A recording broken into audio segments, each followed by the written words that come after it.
kuliner.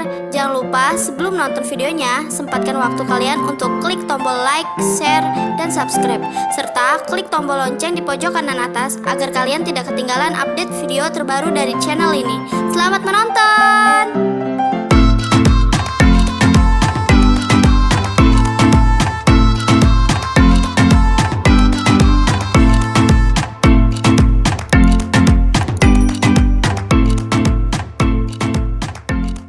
Halo sahabat pecinta kuliner, di video kemarin kita udah pernah ngebahas tips memasak mie instan yang seenak warkop nih. Nah, kali ini kita akan ngebahas tips memasak nasi goreng paling enak di dunia. Ya, meskipun kelihatannya mudah, tapi tidak semua orang bisa membuat nasi goreng yang enak ya. Makanya nih, kalau mau bikin nasi goreng yang enak, simak video ini dan langsung aja kita ke pembahasannya.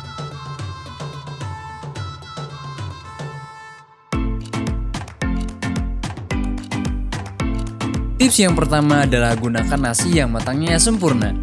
Nah, nasi adalah kunci kelezatan nasi goreng nih. Banyak orang memakai nasi sisa semalam yang sudah disimpan dalam kulkas hingga agak keras. Tetapi jika nasi memang lembek meski disimpan di dalam kulkas, tentu teksturnya tetap lembek ya.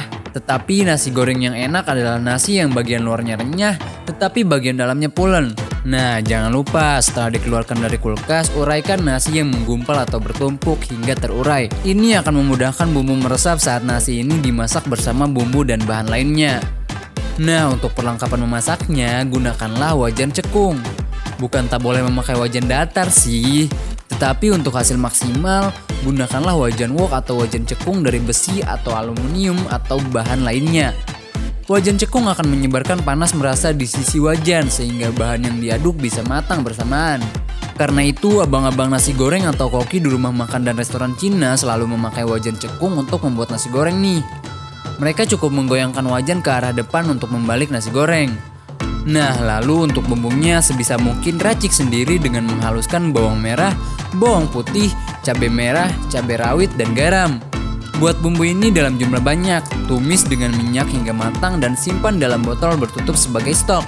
Bumbu yang diracik sendiri akan mempunyai rasa yang otentik karena tidak banyak proses di dalam pembuatannya. Jadi menjaga rasanya tetap asli nih guys. Nah, untuk isian atau toppingnya jangan terlalu banyak campuran ya, kecuali akan membuat nasi goreng gila.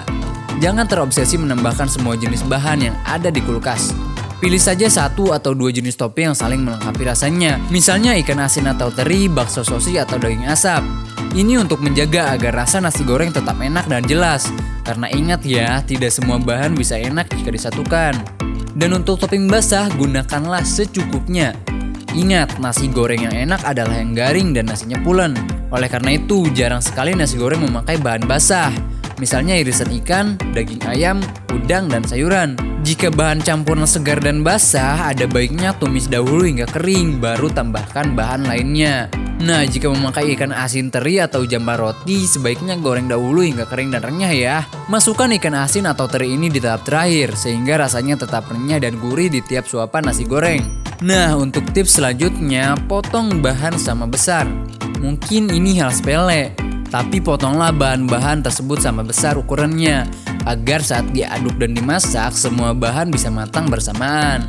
Nah, jika memakai paduan sayur seperti sawi, brokoli, kapri, atau wortel, potong dengan ukuran sama. Untuk sawi, potong batang sama besar, atau belah dua jika terlalu besar. Pastikan sayuran sudah tiris dan tak mengandung air saat dicampurkan dengan bahan lainnya, agar nasi goreng tak jadi lembek atau becek. Nah, untuk tips selanjutnya, gunakanlah api yang besar.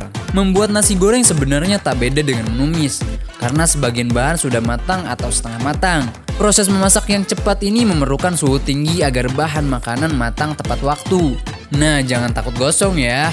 Asal semua bahan dan bumbu sudah disiapkan di dekat wajan, proses menumis nasi akan berlangsung cepat. Nah, yang perlu kalian ingat, jangan terlalu banyak memakai minyak sayur.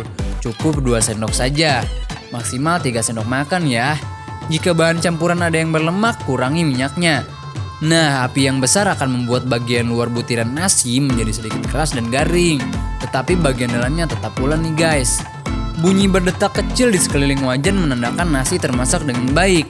Yang terpenting nasi goreng harus disantap saat hangat ya, agar rasa bumbu dan bahan jadi maksimal. Dan terakhir, tambahkan sentuhan kecil yang akan menjadikan nasi goreng kita menjadi nasi goreng spesial, yaitu telur. Ya, sentuhan sederhana dari bahan makanan yang bernama telur ini akan membuat nasi goreng kita menuju tingkat kelezatan yang maksimal. Entah telurnya didadar, diceplok, masaknya dipisah atau disatuin sama nasi, itu sesuai selera kalian masing-masing. Yang penting pastikan tambahkan telur di nasi goreng kalian untuk menyempurnakan rasanya nih. Nah, itu dia tips memasak nasi goreng yang paling enak di dunia. Dan ya, kalau kalian punya tips lainnya yang mau kita bahas, tulis di kolom komentar di bawah ya. Sekian perjumpaan kita kali ini, terima kasih sudah menonton dan sampai jumpa di video selanjutnya.